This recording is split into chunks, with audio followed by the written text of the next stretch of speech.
boas-vindas que a gente dá normalmente. E aí eu passo, aí depois eu falo um pouquinho de nada sobre o assunto, eu já passo para começar a apresentar Só vocês rapidinho. e faço uma pergunta para a Lana. Tá rapidinho, porque eu vou colocar a luz, porque tá tudo meio sombreado aqui. Eu achei que fosse ficar bom. Sim. Tá. Só que tá ruim aqui a luz. Aqui em aí casa também, de vez em quando, tem esse problema. Não, a minha irmã ela arranjou aqui uma luz aqui. Nossa, tá brilhante. Diminui. Eu acho. Agora foi. Eu acho que tá melhor, né? Não sei. Tá. Deixa eu ver aqui. Deixa eu ver se tem alguma sombra. Eu acho que assim tá bom. Obrigada. A última vez que eu gravei com uma sombra do meu lado aqui todinho, assim. Era a sombra da lua. Deixa eu me aprontar aqui. Deixar o último carro passar.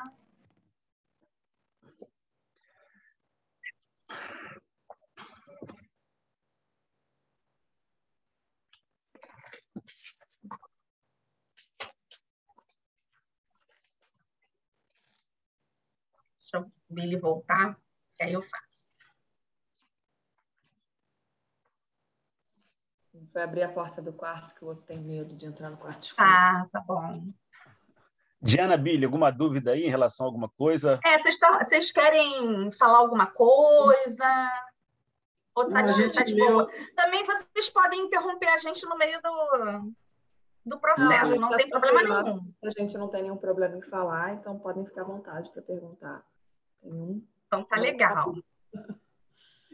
Só o Bruno, se você não quiser, depois eu falo. Porque quando ela se referir a Marcos sou eu. Eu sei que você sabe, mas tem muita gente que pode achar que, né, que meu nome é Billy. E, enfim, por muito tempo foi, né? Eu acho que no céu eu vou te chamar de... Não, nem no céu eu vou conseguir te chamar de Marcos, cara. Vai ser eternamente Billy, viu? Não, por favor, Você sabe que eu tenho muita curiosidade de saber qual é o meu nome? Da Pedrinha Branca? Vira. Eu tenho uma curiosidade. Mas tranquilo. Mas eu acho que eu vou gostar. Bom, aqui eu tô tranquilo. Se quiser, não sei, a Lana também acho que terminou. Beleza, todo mundo respirou. Gente, eu que fico nervosa todas as vezes que eu vou gravar. Vamos lá. Oi, pessoal, tudo bem? Então, mais uma vez, tem início a Escola Dominical da sua comunidade evangélica Jesus Vive. Mas antes da gente continuar, você já sabe, né? Dá lá o seu like e clica no sininho para ter as nossas notificações. Então, vamos lá? Agora, deixa eu gravar o currículo. Peraí. Viu como foi rápido? Então, voltando aqui ao nosso estudo, hoje a gente vai falar sobre um tema que, apesar de ser muito importante, não é muito abordado nas igrejas, que é a adoção. Mas para a gente poder saber mais um pouquinho e ter mais algumas informações sobre o assunto, eu vou passar aqui para vocês algumas informações.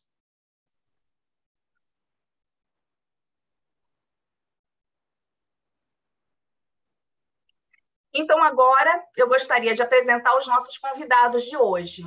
A gente está aqui com o Bruno Januzzi, que é nosso professor da EBD. Temos conosco também a Alana Cristina, que é jovem da nossa igreja, muito atuante nos ministérios infantil, de jovens, e foi ela que sugeriu o tema adoção para a gente falar aqui na EBD. E também temos o casal Marcos Felipe, o Billy e a Diana, que são pais do Jonas e do Gael, e que vão compartilhar aqui um pouquinho com a gente da história deles com a adoção, com o processo de adoção. Para quem não sabe, o Billy é neto do pastor Wilton. Oi, pastor Wilton, tudo bom? Então, eu começo com a Alana. Alana, o que levou você a sugerir esse tema? Por que você acha que é tão importante que a igreja aborde esse assunto? Bom, eu sugeri esse tema porque depois da EBD, que foi de 2 domingos atrás, eu acho, sobre aborto, eu tinha acabado de ler um livro que se chama Espírito de Adoção, e ele fala sobre isso, ele fala sobre o aborto e o combate ao aborto, e que a adoção é realmente uma resposta a todo esse questionamento que tem dentro da igreja sobre ser pró-vida e tal, e que a adoção é uma resposta muito lógica a tudo isso. Uma igreja que se diz pró-vida, a adoção deveria ser a resposta a tudo isso. Uhum. E, assim, qual a importância pessoal desse tema para você? Você falou que escutou a gente falar sobre o aborto, né, viu a gravidade do tema e colocou a adoção como resposta. Mas você tem alguma importância que você dá pessoalmente ao tema? O que esse tema diz para você?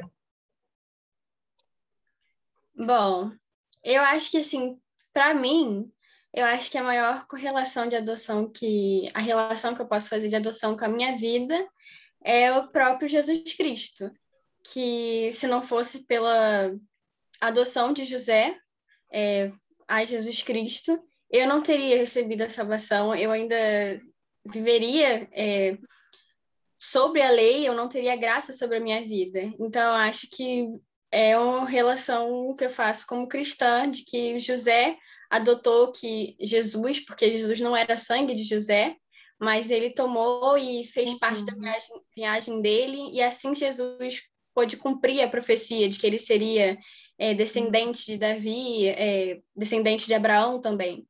Então, acho que é essa relação que eu faço com a minha vida. E, assim, você é muito jovem, Alana, você tem 17 anos? 17, né? Isso mesmo. 17 anos. Então, você é muito jovenzinha, né?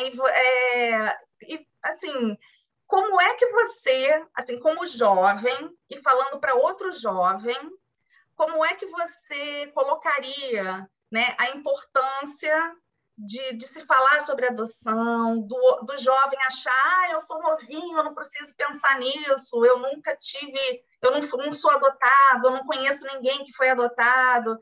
E como é que o jovem ele pode ajudar nesse processo? Ajudar os outros a compreenderem também, né? Uhum. Assim, eu acho que para mim, acho que todo jovem, assim, adolescente, a gente começa a pensar muito sobre o futuro, de um dia, tipo, construir família e ter filhos. Então, acho que de qualquer forma a gente sempre está pensando muito no futuro. Que faculdade eu vou fazer? Quantos filhos eu quero ter? E eu vou casar jovem, eu vou casar velha, tipo, assim, tudo no tempo certo, mas a gente pensa muito nisso. Então, acho que às vezes a gente tem que pensar que a adoção, tipo, pode chegar no nosso futuro. A gente pode, talvez, ter um direcionamento de Deus. E eu acho que na própria igreja, eu acho que do jeito que as coisas estão caminhando, esse movimento que está tendo nós nos percebemos como adotados por Deus e transformados de órfãos para filhos amados. Então, acho que a relação que tem com os jovens, tipo, já é no dia de hoje. A gente, a partir do momento que a gente se encontra com Jesus, a gente precisa entender de que a gente passou de órfão para filho amado. Então, que não é só, vamos dizer, eu não conheço ninguém, ou eu não sou adotado, mas está no nosso entorno. O Evangelho ele fala muito sobre isso. Acho que é isso. Não sei se eu respondi muito bem. Perfeitamente. E, assim, eu quero passar agora para o Bruno, para que ele possa comentar um pouquinho sobre o que tem a ver palavra de Deus, igreja, adoção. Como é que a Bíblia fala sobre isso? Porque a gente já viu alguns temas, né, que a Bíblia não fala, né, propriamente, mas que ela fala tangencialmente. Mas me parece que a adoção não é o caso. Me parece que ela fala de adoção assim bem, né? Ela é bem certeira, bem assertiva quando ela fala de adoção. Você pode falar mais sobre isso para a gente? Claro, eu acho que é o que a gente sempre fala, a gente precisa olhar para a Bíblia e lembrar que ela foi escrita num tempo no mundo antigo, e muita coisa é pertinente do mundo antigo, e a gente vai fazer uma leitura para o nosso tempo e tentar entender as instruções que a gente precisa trazer para o nosso dia a dia. E lembrando que a igreja, ela tem um papel social de relatar e denunciar injustiças sociais, faz parte do papel da igreja. Essa é um ensinamento e uma instrução do próprio Senhor.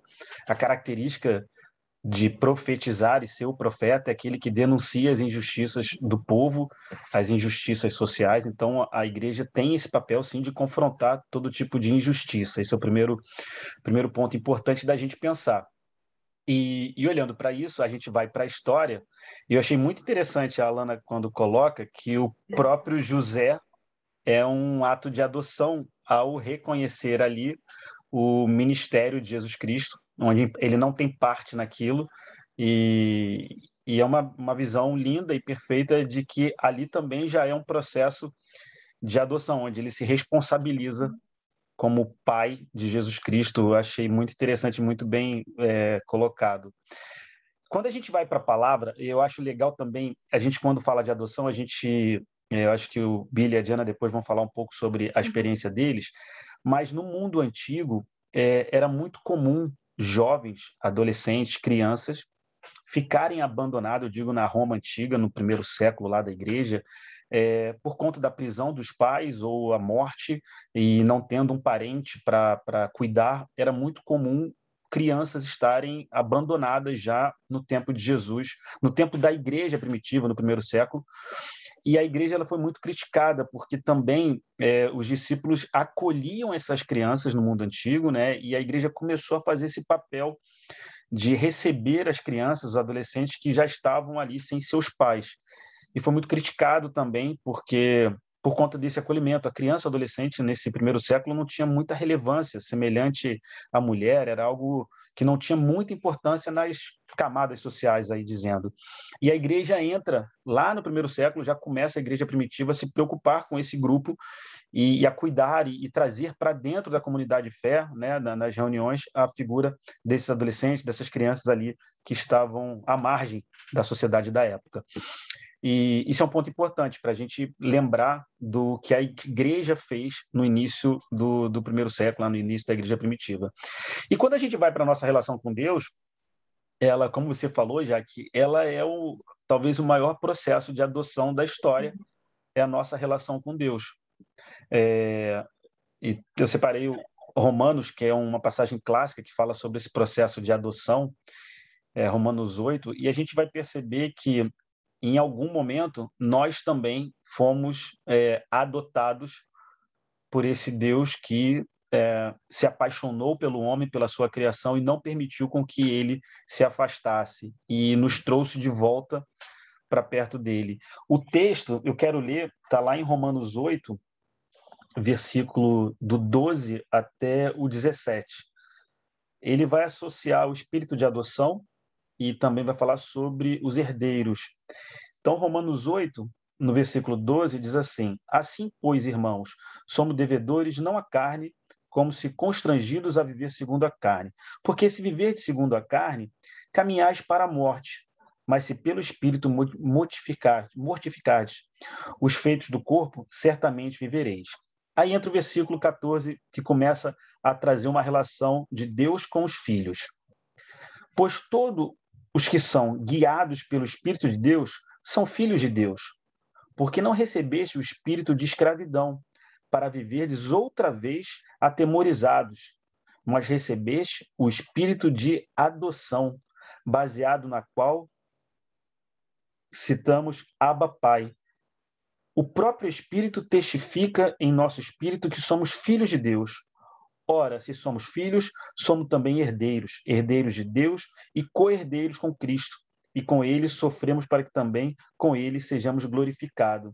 Essa passagem, ela deixa de forma muito clara que a gente recebe da parte de Deus esse espírito de adoção.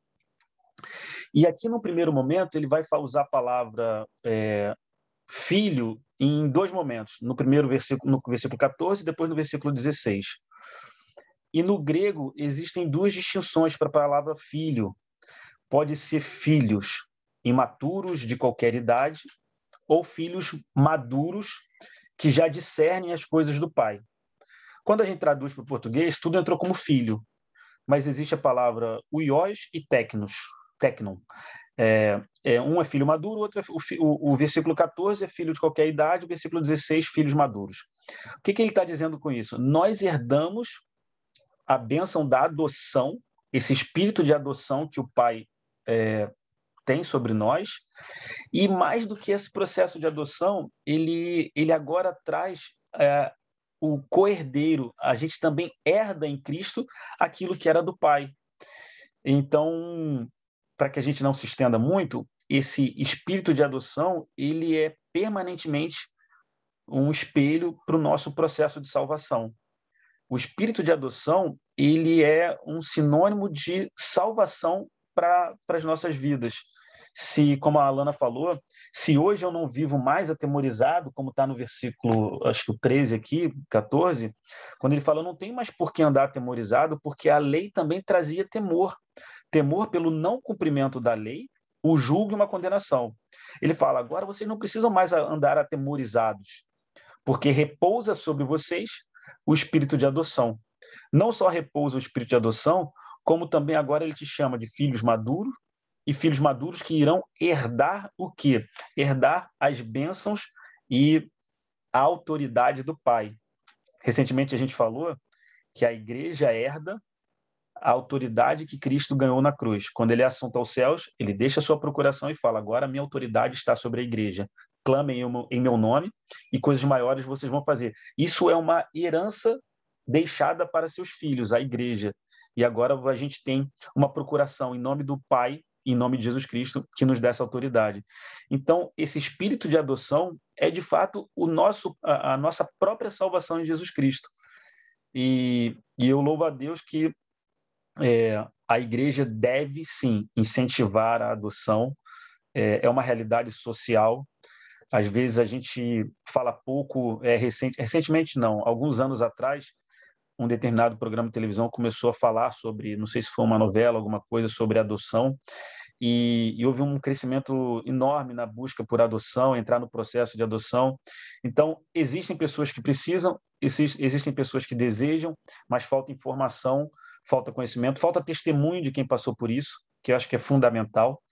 Quando a gente falou na última aula sobre aborto, a gente lembra daquela instituição na Argentina, depois que a lei é aprovada do aborto, essa instituição agora vai atuar sobre pessoas que desejam abortar e levar o intuito de falar sobre os valores da vida. E 95% das pessoas, ao ouvir o testemunho e a experiência de mulheres que abortaram, agora não mais confrontando a lei dos homens, porque a lei autorizou o aborto, agora de uma forma preventiva, essa instituição leva mulheres que tomaram opção pelo aborto para dizer o quanto foi doloroso, o quanto foi difícil e o quanto essas mulheres não recomendam, e 95% das mulheres que buscam a instituição com o intuito de abortar, desistem do aborto.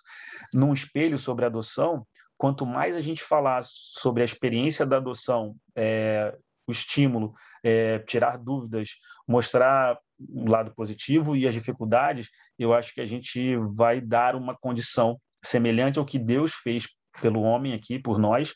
Nós temos condições de fazer isso por diversas crianças que estão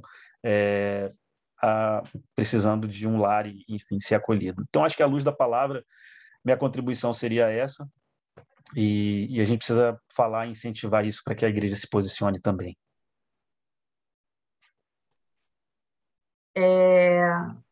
E aí, agora eu quero passar para o Marcos e para a Diana, né? Para o Bill e para a Diana, que tem 2 filhinhos, o Jonas e o Gael. Aí eu queria que vocês falassem, compartilhassem com a gente aqui essa história de vocês, que, puxa vida, é muito bonita, e que a gente precisa conhecer mesmo como igreja, né? E saber, assim, pelo que vocês passaram, até para que vocês possam servir de exemplo para outras pessoas.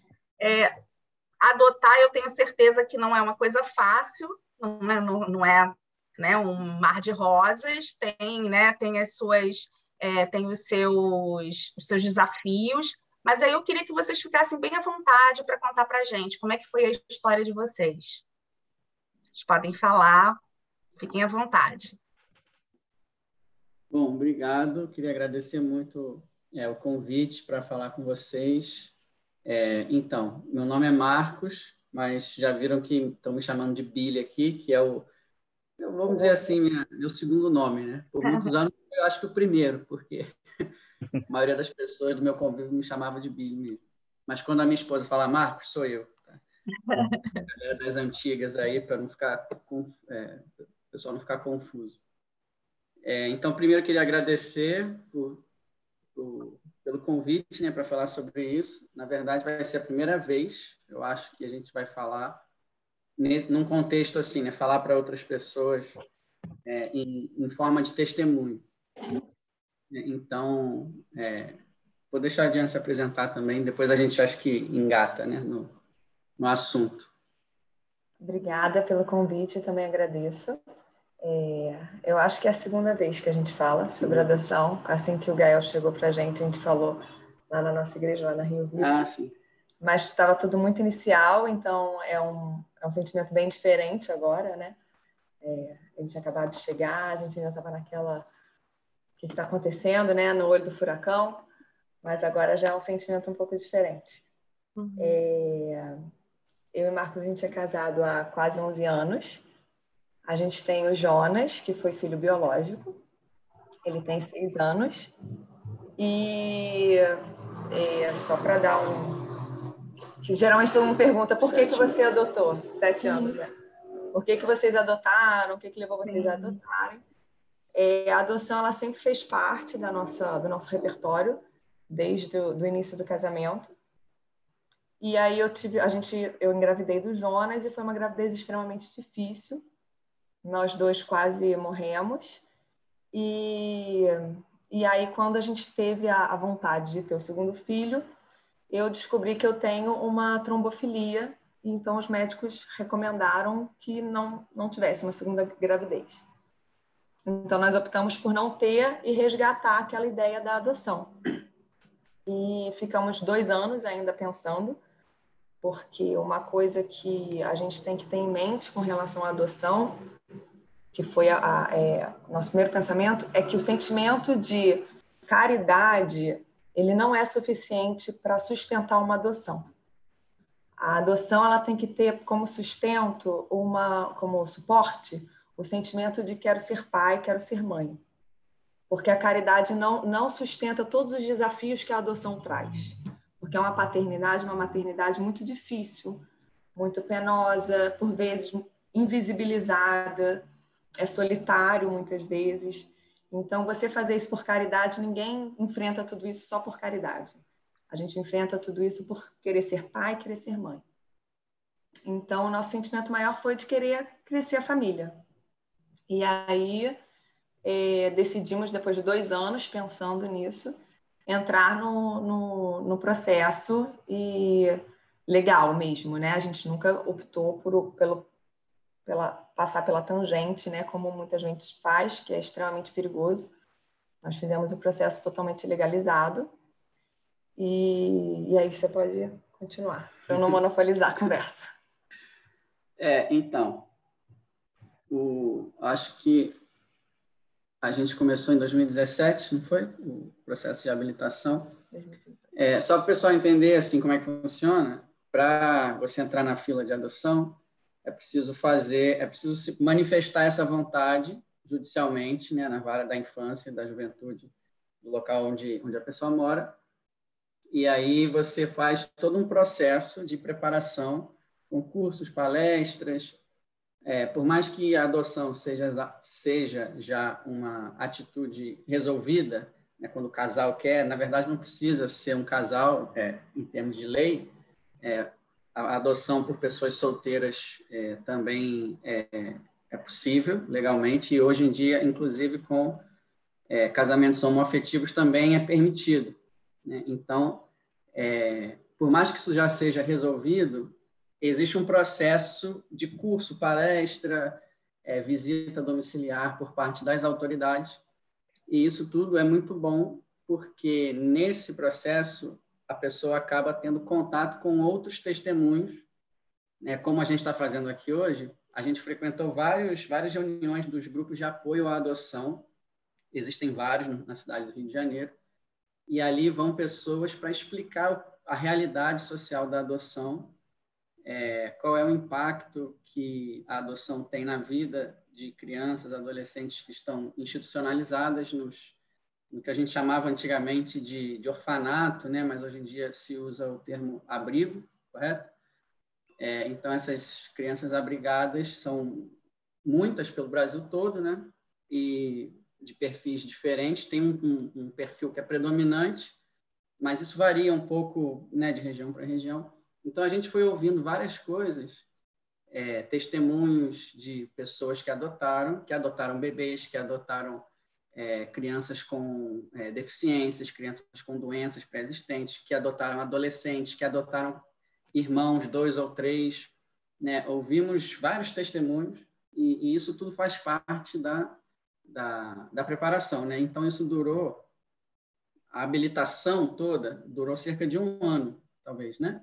Mais ou menos. A gente deu entrada em janeiro e a gente foi habilitado no fevereiro do ano posterior. Então foram 13 meses praticamente, né? Depois que você é habilitado ou habilitada, aí sim você vai entrar na fila nacional do Cadastro Nacional para adotar. Então, assim, é um processo que parece muito burocrático, muito lento, mas ele é muito necessário por causa dessa preparação, né? E para a gente ter uma noção do que é a realidade brasileira no campo da adoção, né? Então, isso foi 2017, 2018 estávamos... 2018. 2019, início de 2019, estávamos habilitados e o Gael chegou na nossa família a gente conheceu o Gael em novembro de 2019, ele nasceu em julho de 2019, então a gente o conheceu em novembro e em dezembro, um dia antes dele fazer 5 meses, ele foi para nossa casa, né? Na época a gente estava morando em Belo Horizonte, porque eu consegui um trabalho de professor visitante na UFMG, na Federal de Minas Gerais. Então, a gente se mudou para lá.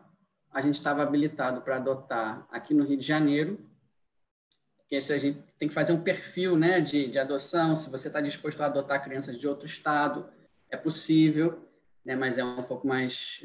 a logística é um pouco diferente. Então, como a gente mudou para Belo Horizonte por conta de trabalho, a gente levou o nosso processo para a Vara da Infância e Juventude de lá. E foi lá, em Belo Horizonte, nesse trabalho, nesse período temporário que a gente estava lá, que nós conhecemos o Gael, e o Gael nos conheceu. Então, ele era um bebezinho, de 4 para 5 meses, e agora ele está com 2 anos e 2 meses, né? Enfim. Quando a gente conheceu o Gael, o Jonas estava com 5 anos e nós fizemos questão que o Jonas participasse de todo o processo. Então, quando tinha essas reuniões nos grupos de apoio à adoção, ele estava conosco, né? Uma pergunta que todo mundo faz qual foi a reação do seu filho mais velho, né, quando chegou um irmão? Então, assim, o Gael não chegou e o Jonas levou um susto, porque o Jonas estava acompanhando, ele já tinha maturidade para acompanhar as reuniões, talvez não entendesse tudo o que era falado, mas entendia do jeitinho dele.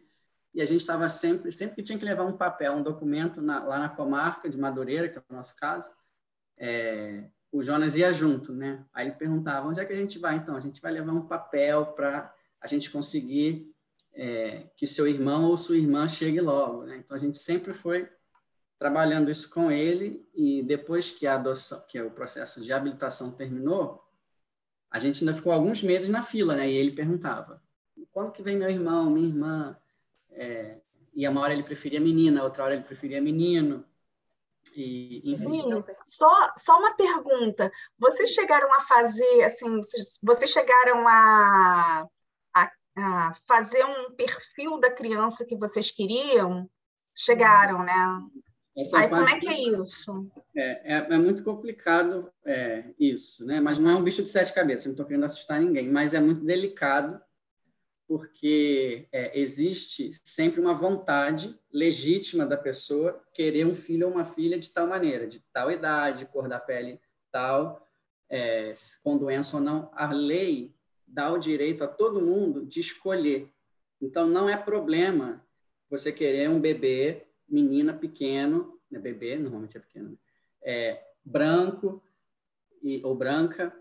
Você pode não é problema perante a lei, né? É um direito da pessoa fazer o perfil que quiser, né? Para que a adoção seja bem-sucedida. Ninguém vai te obrigar a ter uma criança que você acha que você não vai conseguir ser mãe ou ser pai. Então, eles te dão toda essa abertura. Mas, no fim das contas, toda essa abertura faz a gente se deparar com muita coisa e é muito difícil montar esse perfil. De todo o processo, eu acho que é o mais difícil. Tanto é que a gente começou o processo, não sei se está assim ainda hoje, mas quando a gente deu entrada, já tem que botar o perfil lá. Então, foi o maior susto. A gente preencheu o formulário e tinha lá, qual idade você quer? Você aceita irmãos? E aí a gente ficava olhando para a cara do outro, tem que preencher, tem uma fila atrás de gente que também quer preencher o negócio, você fica... Só que isso é só no início. Durante a habilitação, que tem esses cursos, as palestras, a gente visita abrigos também, é possível você mudar o perfil. Até o último momento. Até a entrega da tua certidão de habilitação, você pode fazer alguma mudança. Porém, se naquele momento da certidão de habilitação você fizer uma mudança muito grande, eles vão tentar te entrevistar novamente. Mas até aquele momento você pode mudar. Porque a partir do momento que eles te ligarem e falarem, olha, tem uma criança aqui, dentro do seu perfil, você quer conhecer? Então, você tem alguns direitos, tem algumas regras, você pode negar até 3 vezes. Então, tem algumas regras porque você fez um perfil. Então, você não pode ficar também negando o tempo todo. Não, esse eu não quero porque é assim, assado, porque você fez um perfil dentro das possibilidades que você tinha para pensar. Ô, Diana, deixa eu, antes de você continuar, e Billy, na chegada do Gael, eu tenho uma curiosidade.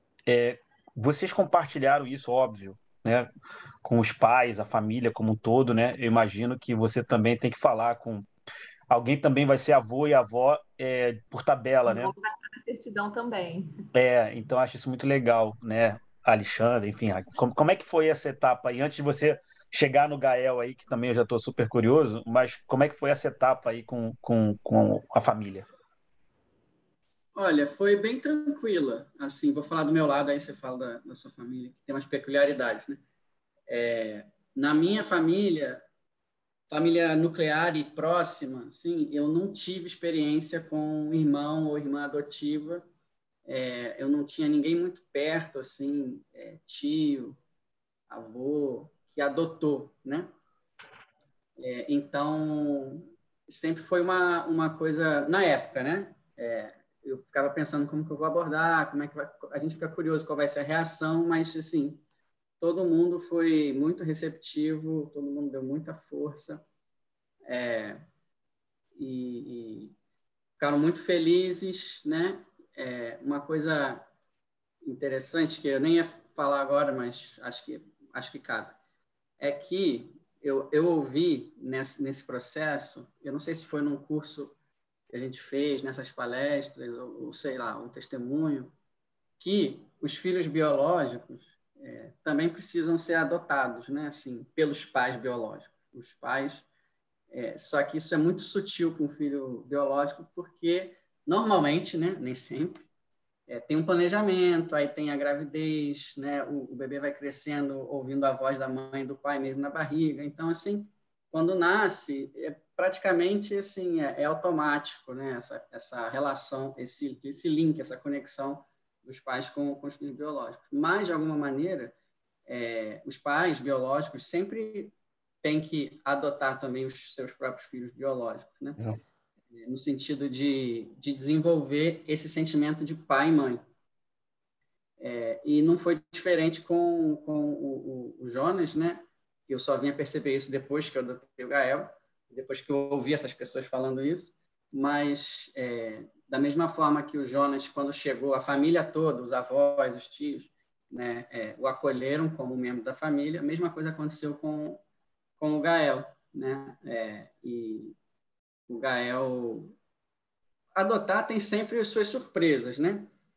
Porque você faz um perfil que você acha que vai chegar até o fim do processo de habilitação com ele, e normalmente você acaba mudando alguma coisa, né? Assim, nem que seja eu quero só até 4 anos, no final você já está aceitando 6, ou assim, um exemplo, né?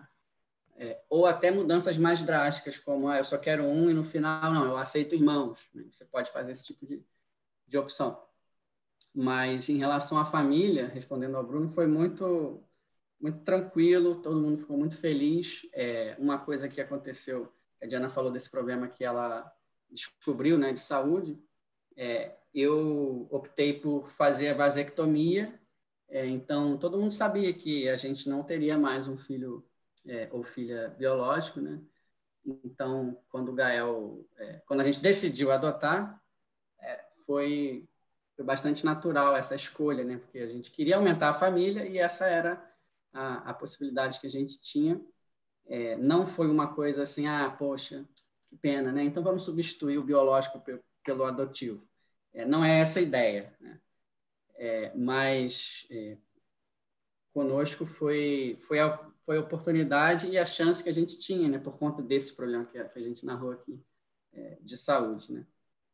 Então, fala um pouquinho da sua família. Com a Diana, como é que foi com a tua família? Na minha família, a gente já tem alguma proximidade com a adoção. Eu tenho 4 irmãos, 4 meninos, um mais velho, 3 mais novos. Desses 3 mais novos, os 2 menores, que não são menores, né? São mais altos, mas mais novos, foram adotados. Então, a gente já tem essa experiência. Então, no meu núcleo familiar ali, eu sabia que não teria nenhum tipo de problema com relação à aceitação e a conseguir realmente criar uma relação. Eu tenho parentes distantes que realmente têm preconceitos, só que a minha mãe sofreu tudo isso por mim, antes de mim. Então, eu sabia quem teria e eu sabia quem não teria, mas, assim, a gente realmente tem uma história feliz de que, assim, os avós, bisavós, tios e tias próximos adotaram junto, né? Acolheram junto, foi uma coisa em conjunto da família. Legal. Então, vou contar assim um pouco dos fatos, né? De como tem um gatinho aí querendo participar. Ele costuma aparecer nas aulas de ABD aqui, é um ilustre convidado. Ele é assíduo. Uma coisa interessante que eu queria falar é que nós fomos para Belo Horizonte a trabalho, né? E a história de Belo Horizonte foi muito complicada profissionalmente, né? As coisas não saíram como a gente planejava no início. No final até deu certo, mas eu fui para assumir um trabalho que me foi negado no primeiro momento, né? Sim, fizemos a mudança, matriculamos os jovens na escola e depois não fui contratado pela universidade por uma questão burocrática. Mas depois acabei sendo contratado, deu certo, né? E a nossa ida para lá foi muito turbulenta e assim decidida de uma hora para outra. Eu tinha tido uma frustração profissional no Rio, um concurso para o qual eu estudei muito, muito, muito, muito.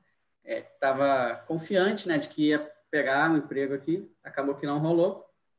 E aí eu fiquei muito frustrado e quis provar para mim mesmo que eu vou trabalhar numa universidade. Aí fui catar um monte de edital, me lembro perfeitamente, era 5h30 da manhã que eu acordei cedo, fiquei no celular, onde são as vagas que existem? Aí tinha essa de Belo Horizonte. E aí vou aplicar para essa. Aí fiz e fui aprovado, né? E nós fomos para lá, não fui contratado. Depois de alguns meses consegui um emprego, aí chegou o Gael, logo veio a pandemia, eu dei pouquíssimas aulas presenciais e voltei para o Rio e estou dando aula na UFMG até hoje. O contrato acaba mês que vem. Remoto, né? Ensino remoto aqui do Rio. Então, assim, a gente foi para Belo Horizonte para conhecer o Gael e para o Gael conhecer a gente. Porque se não fosse isso, né? A história foi tão sem sentido profissionalmente que depois de tudo, botando as peças no lugar do quebra-cabeça, eu percebo que era para eu não ter sido aprovado nesse concurso aqui, porque eu precisava ir para Belo Horizonte por um motivo que eu desconhecia na época, né? Agora a gente sabe. Inclusive, quando a gente estava lá, a gente fez essa mudança do processo do Rio para Belo Horizonte e o juiz lá não autorizava a gente entrar na fila. Ele falou que a gente teria que refazer todo o processo e aí, toda semana eu ia lá e fazia um escândalo e dava uma de carioca lá em Minas Gerais e o pessoal ficava meio... Eu chegava, todo mundo já sabia Lá quem era. Lá vem a barraqueira, lá vem a enjoada. Porque ele queria que a gente refizesse todo o processo, porque a gente não tinha feito o processo lá, sendo que o nosso processo estava lá na mão, enfim. E só que por um erro do sistema, porque o sistema migrou, o sistema mesmo, o programa, migrou de um para outro, e nessa coisa que migrou, o Rio, quando passou a bola para Minas Gerais, por um erro, o Rio desbloqueou a gente. Então, o juiz lá estava bloqueando a gente, mas no sistema a gente estava desbloqueado. E aí o sistema automaticamente deu match com o Gael. É tipo o site de relacionamento, né? Uhum. Aí deu match com o Gael. E aí a assistente social e o juiz tiveram que engolir a gente, porque a assistente social falou assim, eu não tenho nenhum motivo para que eu possa desvincular o Gael de vocês. Que não era Gael, né? Para eu desvincular ele, eu tenho que dar um motivo. E ela não podia dizer, não estou autorizando, estou desvinculando, porque o juiz não quer autorizar que eles entrem na fila. Então, assim, foi tudo muito turbulento no início, mas, de alguma maneira, o caminho se achou. Acho que vocês viram a mão de Deus nisso, né? Acho que é muito propósito de Deus também, né? Eu acho que sim. Acho não, tenho certeza que sim. Geralmente os sistemas sempre são assim, sempre fazem coisas negativas para a gente. Só que dessa vez ele ajudou. Sim, sim. E assim, o nosso processo durou pouco, né? Assim, a gente ficou pouco tempo na fila. Foram 9 meses na fila. Isso é muito difícil para a realidade brasileira, porque nosso perfil era aberto o suficiente para aceitar crianças com um problema de doenças pré-existentes, enfim. E o Gael, que a Diana falou que não era Gael, porque ele tinha outro nome na época, né? Você pode mudar o nome ou não da pessoa que você adota, da criança que você adota. Então, o Gael tinha uma condição que ele já superou, então a gente aceitava essa condição física, e aí isso que ela falou que o sistema deu match, né? O sistema olha assim, quem são as pessoas que estão dispostas a adotar um menino de tantos meses, dessa cor, vai fazendo esse filtro, né? E quem são os que aceitam tal doença? Estávamos nós lá, aí deu... Na verdade, o nosso lugar na fila era 300 e tanto. Mas dessas 300 e tantas pessoas não aceitavam doenças tratáveis e tudo mais. Tinham um perfil mais conservador. E aí, então, a gente acabou pulando na frente. E uma coisa legal de falar, que a gente sempre conta, é que o Jonas já estava muito ansioso, muito impaciente até. E uma vez ele falou, cadê meu irmão que não chega? Minha irmã que não chega. E a Diana falou para ele, olha, a única coisa que a gente tem para fazer agora é orar. A gente já fez todo. Lembra aqueles papéis que a gente entregava? Lembra, já fizemos tudo. A gente não tem mais o que fazer a não ser esperar e orar, né? E aí ele resolveu orar constantemente para chegar ao irmão. Toda noite. Toda noite. E aí ele falava, eu quero para o meu quarto, vou falar com Jesus. É assim que ele fala, ele chama a oração disso, né? Vou falar com Jesus. E aí pedia, e depois que ele começou a fazer isso, constantemente... Começou em outubro. Aí no mês seguinte, a gente recebeu um e-mail, olha, tem uma criança aqui, vocês querem conhecer. Aí fomos no abrigo conhecer, ele era bem miudinho, estava no bercinho, vinha de uma situação de vulnerabilidade, né? Assim, toda criança que está para adoção passou por um trauma. Ninguém está para adoção por ter tido uma primeira infância, uma vida muito legal, tranquilona, uma família ótima. Normalmente não é assim. A pessoa está para adoção porque tem alguma coisa errada, né? Teve alguma coisa errada, assim, difícil, situação vulnerável, pobreza, violência, morte dos pais, qualquer coisa assim. E aí o Gael estava nesse abrigo e a gente ficou convivendo com ele, visitando todos os dias praticamente durante 15 dias ou 20, mais ou menos isso. E era muito doloroso a gente sabia que ele era nosso filho, era muito doloroso voltar para casa sem ele, né? E nós havíamos já passado por isso com o Jonas, que foi prematuro, e ele ficou no hospital 27 dias, a gente voltava do hospital todo dia para casa, sem ele. O Jonas ficava na UTI neonatal. E, de novo, estávamos passando em contextos diferentes, mas passando por isso outra vez, de estar diariamente com o nosso filho, mas não poder levá-lo para casa, que era o caso do Gael, que estava no abrigo. Tem esse período de convivência. Você passa a visitar a criança... Mesmo com bebês. Alimenta, dá mamadeirinha, brinca um pouquinho, e isso... 5 meses, né? Quando você vai para abrigo para passar esse momento de integração, ele tinha 5 meses? É isso que você falou, né? 4 e meio. Tinha 4 e meio. Ele estava no abrigo desde os 2 meses. Ok. Até que a vida legal dele fosse resolvida e ele pudesse entrar no sistema. No caso do Gael, foi um caso muito tranquilo, porque a mãe biológica, ela fez uma entrega voluntária. Então, isso é uma coisa que é muito legal de dizer, que casa com o que a Alana estava falando, da questão da adoção e do aborto e tal. Porque no Brasil, as mulheres que muitas vezes que estão nessa situação de vulnerabilidade estão sozinhas, o parceiro não está junto, né? Essa é a realidade. E essas mulheres, elas não sabem que entregar uma criança para adoção é o direito delas. Elas não vão ser presas por entregar. É uma opção, né? É uma opção, é um direito, e elas não vão ser, não deveriam ser julgadas, né? Em alguns casos são, mas não deveriam. E as mulheres que fazem isso é porque querem o melhor para o seu bebê. E foi o caso da mãe biológica do Gael. Então, isso facilitou muito a vida legal dele, porque ele não foi um bebê abandonado, sem documentação, sem saber de quem é. Isso dificulta muito, porque tem que fazer todo o rastreio e tal, e aí o bebê vai crescendo. No caso do Gael, como ela entregou, ela fez todas as entrevistas com os psicólogos, com o juiz, ela assinou todos os papéis, abrindo mão daquela criança, isso facilitou muito a vida legal dele. Então, por isso que rapidamente ele foi para a fila da adoção. Então, isso é muito importante elucidar as pessoas, que entregar uma criança para adoção é seu direito. Não deveria ser o que acontece, eu acho que todo mundo deveria poder ficar com seus filhos, mas a realidade que temos não é essa. Então, você não vai ser presa porque você entregou a sua criança. Se você abandonar num local, você vai ser presa. Mas se você entregar, você não vai ser presa. Cuidado, né?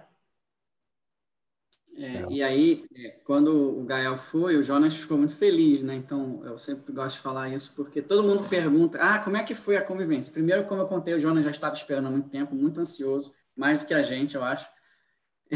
E o convívio foi muito bom. O Jonas tem muito carinho pelo irmão, cuida bastante. Eles se conectaram.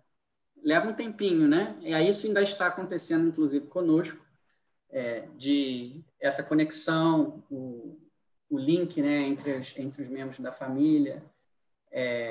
O Gael é uma criança difícil, né? Assim, o gêniozinho dele, ele é bem turrãozinho, e o Jonas tem muita paciência com ele, né? E tem sido um aprendizado muito grande. Para mim, eu lembro, o Bruno falou aliás, a Alana falou, né, de Jesus, e o Bruno também citou algumas passagens, alguns contextos bíblicos, né? Eu lembro de um amigo que falou, poxa, vocês vão adotar, não sei se a gente já tinha adotado ou não. Tem alguma história, quem foi na Bíblia que foi adotado? Aí eu falei, Jesus, né? Jesus foi adotado por Jesus, José. Moisés.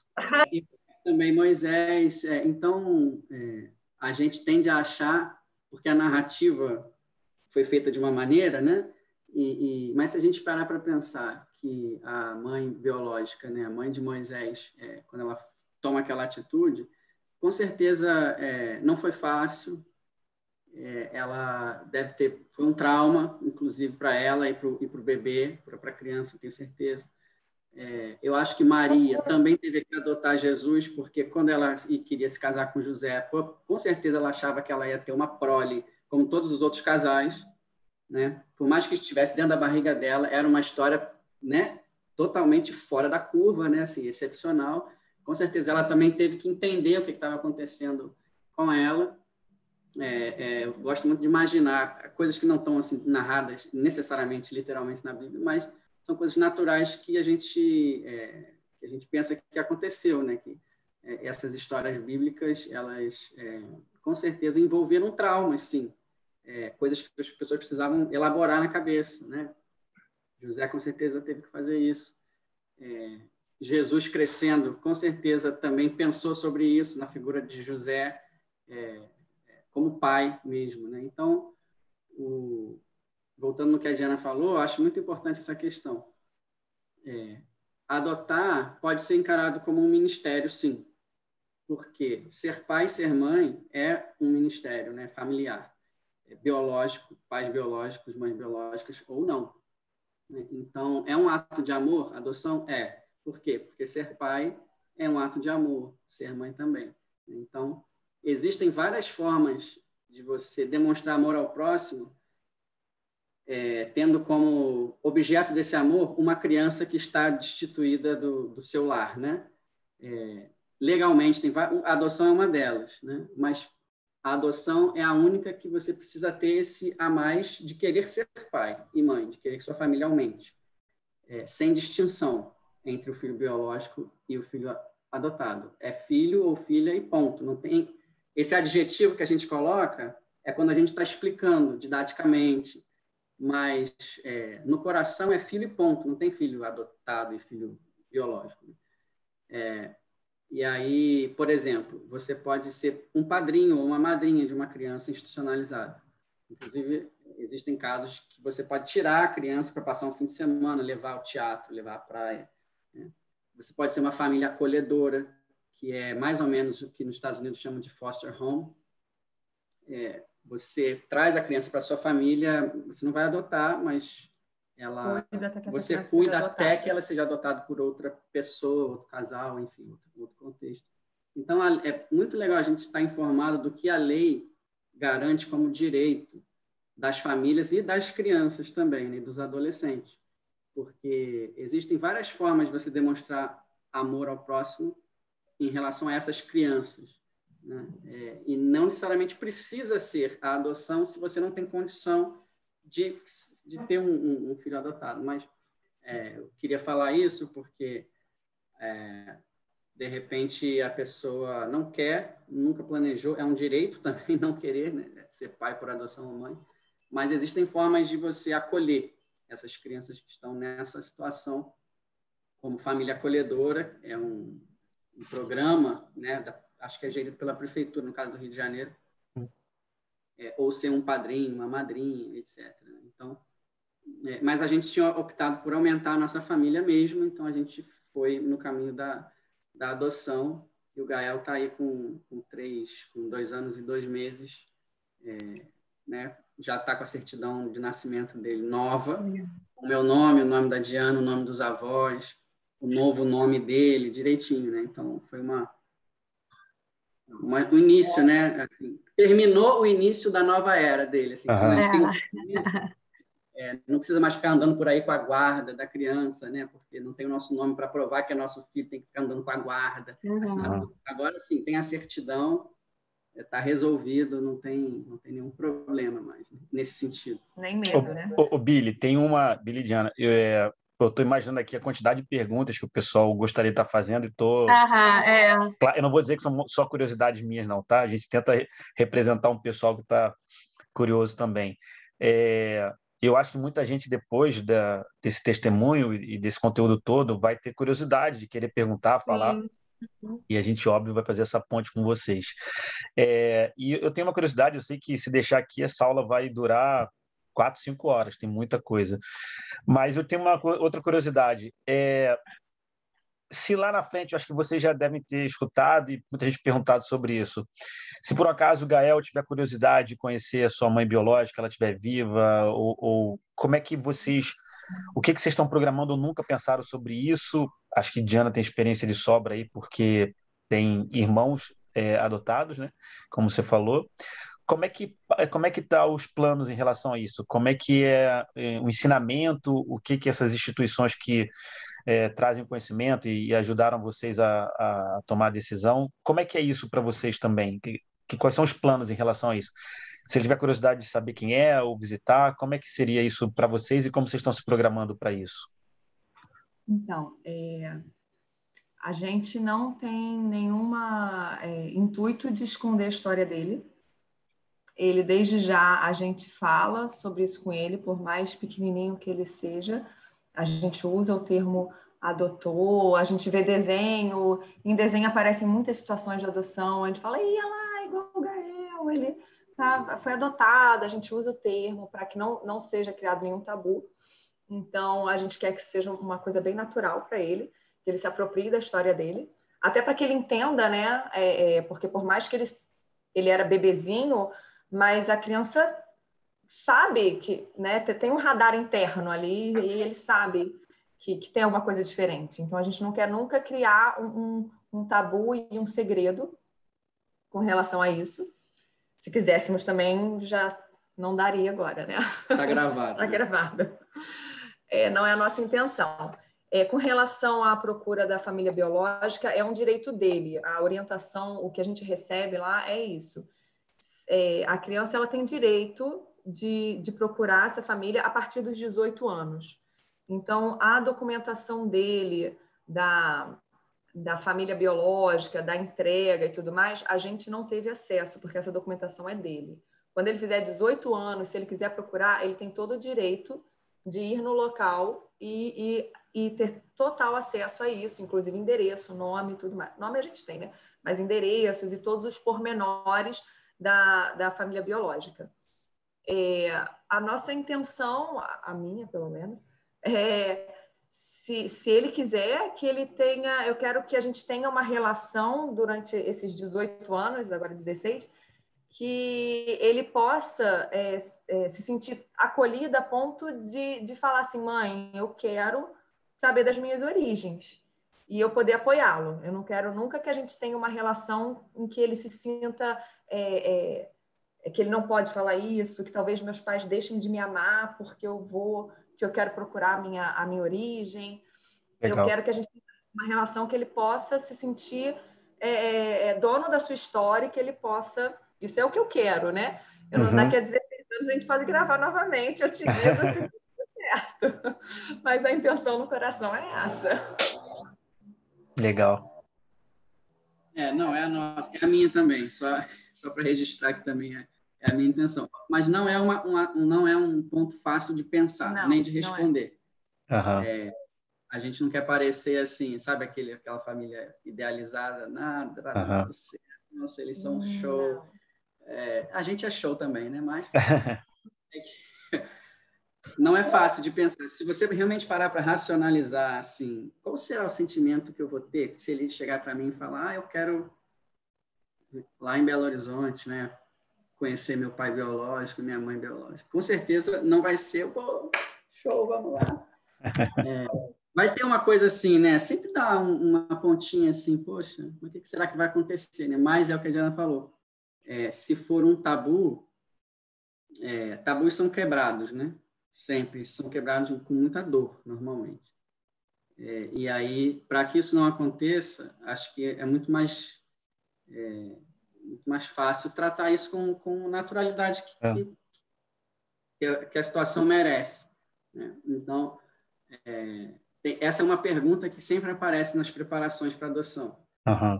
O momento da revelação, né, que eles chamam. Quando que a criança vai saber que foi adotada. Então, tem gente que esconde por muitos anos, de repente aquilo boom, explode, de uma maneira ou outra. Eles não recomendam isso, né? Não. Eles não recomendam esconder. Não, recomendam que seja sempre natural isso. Eu acho que a Diana usou... Não haja esse momento de revelação. Uhum. Acho que você usou uma expressão muito... eu acho que você usou uma expressão muito legal que você falou.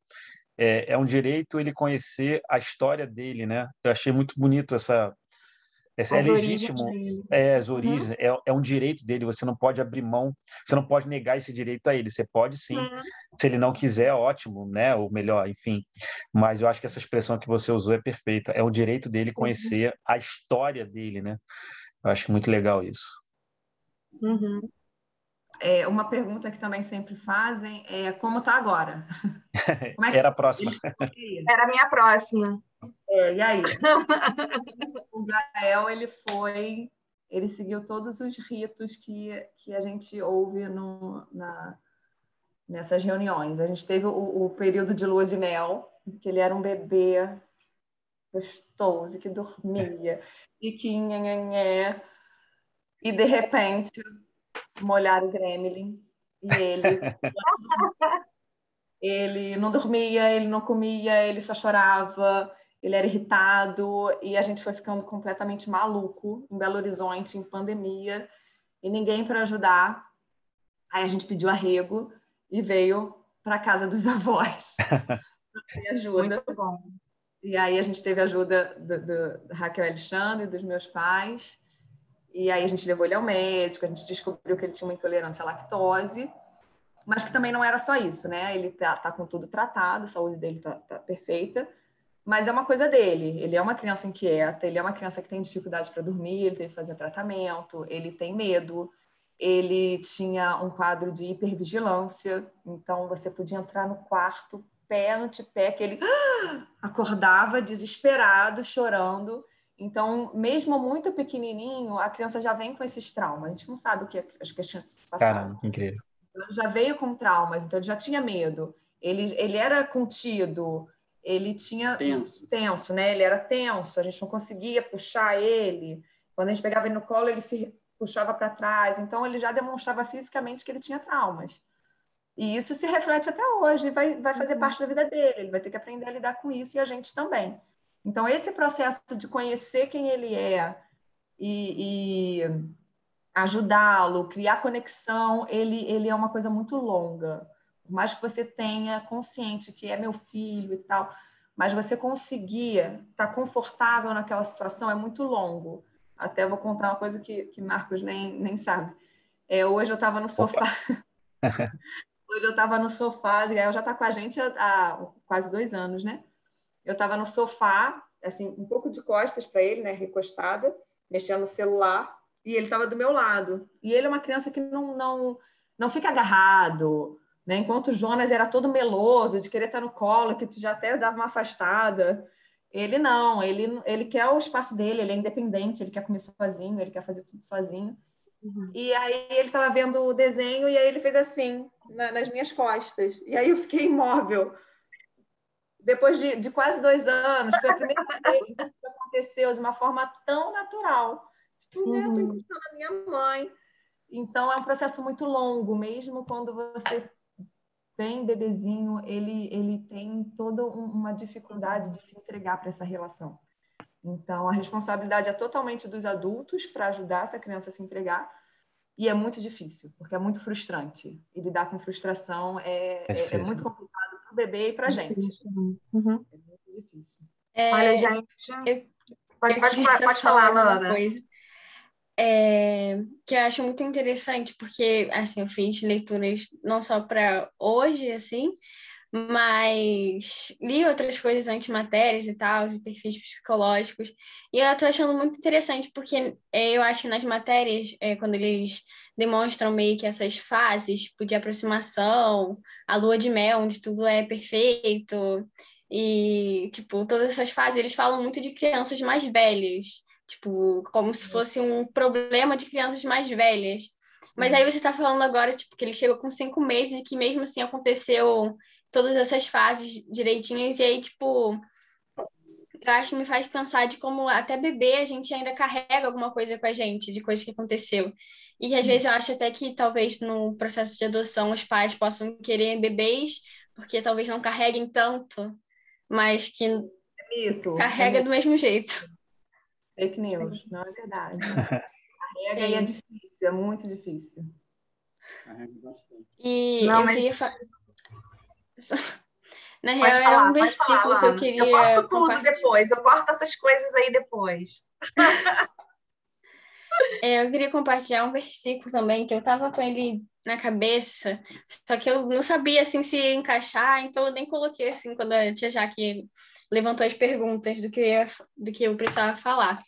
Mas é Salmos 68:5, que é Pai de órfãos e juiz de viúvas é Deus, no seu lugar santo. E também Tiago 1:27. Peraí. Que fala: a religião pura e imaculada para com Deus e Pai é esta: visitar os órfãos e as viúvas nas suas tribulações e guardar-se incontaminado do mundo. E eu acho que tipo, eu fico pensando muito nisso, porque tem uma outra versão de Tiago 1:27 que fala sobre ajudar órfãos e viúvas nas suas necessidades. E eu acho que qual é a maior necessidade que um órfão tem de ter pai? Eu acho que, tipo, por mais que tenham visitas a abrigos e tal, que pessoas deem roupas e brinquedos, a maior necessidade que eles têm, na real, são pais. Pessoas que vão depositar carinho, amor, valores neles.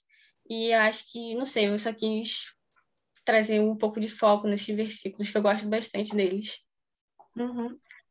Engraçado, o Alana, que um dos meus versículos, um dos meus trechos, né, da Bíblia favorito é quando Deus, em Isaías, ele fala para o povo, não, porventura não é esse o jejum que escolhi? E aí ele fala de acolher as viúvas, acolher os órfãos. Então, muito mais do que prestar aquelas homenagens, né, aqueles cultos longos e tudo mais, né, aquelas adorações e às vezes adoração da boca para fora, é fazer a vontade dele. E ele sempre coloca os órfãos, né, os órfãos, as viúvas, quer dizer, aqueles que são os desvalidos, aqueles que não têm muitas vezes ninguém por eles.